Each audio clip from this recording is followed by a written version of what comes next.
안녕하세요. 돈이 되는 5분 이야기 돈오야의 김지적입니다. 이번 시간에는 달러의 기축통화는 지속될 것인가? 이에 대해 말씀드리도록 합니다. 지난해 코로나19 위기로 인해서 4차 추가 경정 예상, 편성이 늘어서 국가 부채 등이 늘면서 국가 부채가 사상 처음으로 1985조로 이 빨간불이 켜져 있죠. 물론 전년 대비해 241조에 비하며 13.9%가 늘어났습니다. 실질적인 나라 살림을 가늠할 수 있는 관리 재정 수지 적자 규모도 110조를 넘었습니다. 국가 부채가 국내 총생산 GDP요 1924조에 비해서 많아진 것은 발생주의 개념을 도입한 국가결산보고서 작성 이후 최고입니다. 그러나 국가 부채가 바로 국가 채무는 아니죠. 국가 부채에는 국가 채무와 그리고 발생하지 않았던 채무까지 섞여 있는 것이죠. 그러나 여하튼 국가 채무가 됐던 국가 부채가 됐던 늘어나는 것은 사실입니다. 미국도 국가 부채가 늘어나는 것은 마찬가지입니다. 코로나 팬데믹으로 인해서 경제와 사회 위기를 안정시키기 위해서 미국은 1조 9천억 달러 규모의 대규모 경기부양책을 내렸죠. 우리나라 돈으로 보면 2140조, 우리나라 연간 GDP보다 많은 거죠. 그리고 국내 총생산 대비 정부 부채보다도 넓은 130%가 넘습니다. 그러나 미국은 이 국채 대부분을 중앙은행인 연방준비제도 연준이가 사들였죠. 그러나 중국 경제는 작년에 통화 발행을 했지만은 서서히 올해 들어와서는 통화 긴축에 나서고 있습니다. 그래서 많은 사람들이 달러를 그렇게 많이 발행하기 때문에 달러가 약세가 되어야 되고 또 기축통화에서 위협을 받지 않느냐 이렇게 얘기를 하고 있습니다. 그런데 오히려 경제위기 상황에서도 중국 돈에 대한 수요는 줄고 달러의 수요는 더 늘어나고 있습니다. 달러가 아직까지 독보적인 기축통화의 역할을 하고 있는 것인데요. 이것은 미국 경제가 강해서라기보다도 거래의 자유와 투명성 때문이 아닌가 이렇게 보고 있습니다. 현재 아직도 중국은 환전이 자유롭지 않죠. 그리고 외환시장이 어떻게 돌아가는지도 베일에 가려져 있습니다. 그리고 중국 공산당이 환율 결정과 자본 유출입을 자유화하지 않기 때문에 위안화가 기축통화의 지위에 오르기는 아직 힘들지 않나 이렇게 보고 있습니다. 그리고 특히 달러가 기축통화로서의 지위를 계속할 것인가 라는 것에 대한 문제점 제기 중에서 미국과 중국 중앙은행이 보증하는 가상화폐 소위 CBDC가 어떻게 바뀌느냐에 따라 많은 영향이 있습니다. 바로 CBDC는 중앙은행이 발행하는 가상화폐인데요. 민간이 발행하는 비트코인과는 달리 중앙은행이 그 가치를 보장합니다. 당연히 법정화폐로서의 신뢰도를 갖죠. 최근에 비트코인은 액면가 고정되어 있지 않고 가격이 들쑥날쑥해서 통화로서는 활용도가 없는데요.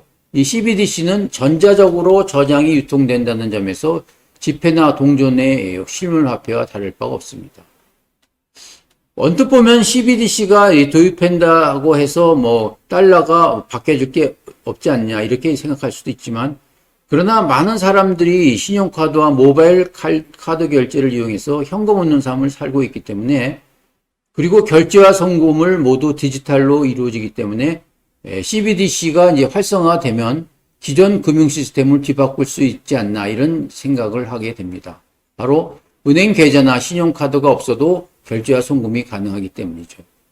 그러나 달러와의 기축통화되는 것은 경제의 부담도 그 강국, 그 노력에 따라 있는 것입니다. 신뢰도가 얼마큼 있느냐. 그리고 기축통화로서의 달러 매력도가 유지하느냐에 따라 다르고 있습니다.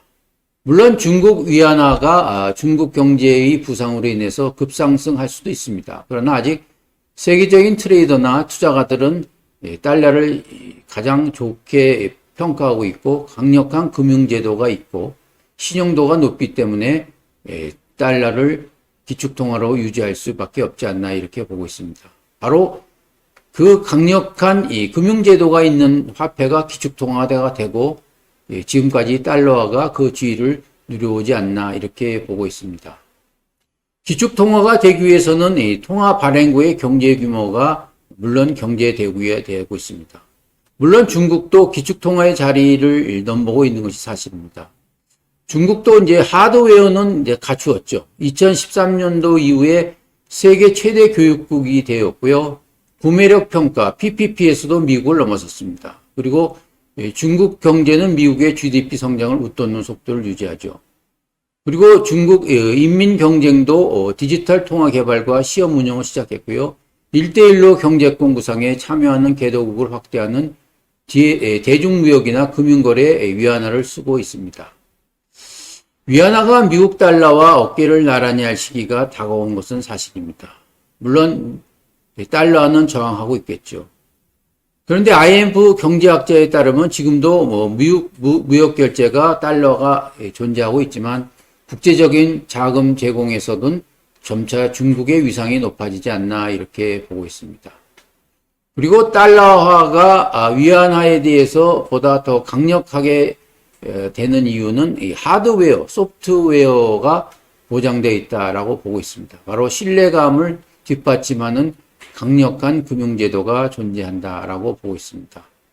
그 반면에 중국이 위안화가 기축통화되기 위해서는 금융제도에 대한 신뢰를 높여야 합니다. 소위 자본 규제를 풀고 투명성을 높이고 투자자들이 금융시장에 뛰어들 수 있도록 해야 될 것입니다. 그리고 통치 주체에 대한 신뢰 구축이 무엇보다도 중국 정부가 해결해야 될 문제입니다. 물론 이 길이 먼 것도 그리고 멀지 않은 것도 사실입니다.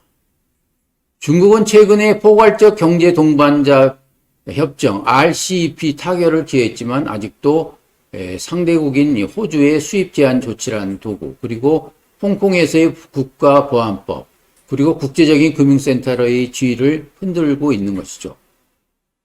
그리고 알리바바의 마인을 압박해서 엔투그룹이 IPO에 무산시키는 등 기업에 대한 아직도 생사 여탈권이 있기 때문에 어렵게 보고 있습니다. 그러나 여하튼 중국 정부는 이 위안화의 기축통화를 위해서 노력할 것입니다.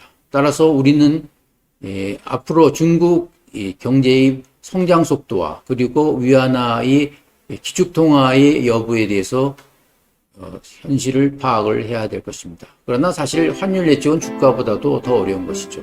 그래서 환율을 할 때 우리가 돈을 벌 수 있고 인생의 행복과 풍족함을 느끼지 않을까 생각됩니다. 감사합니다.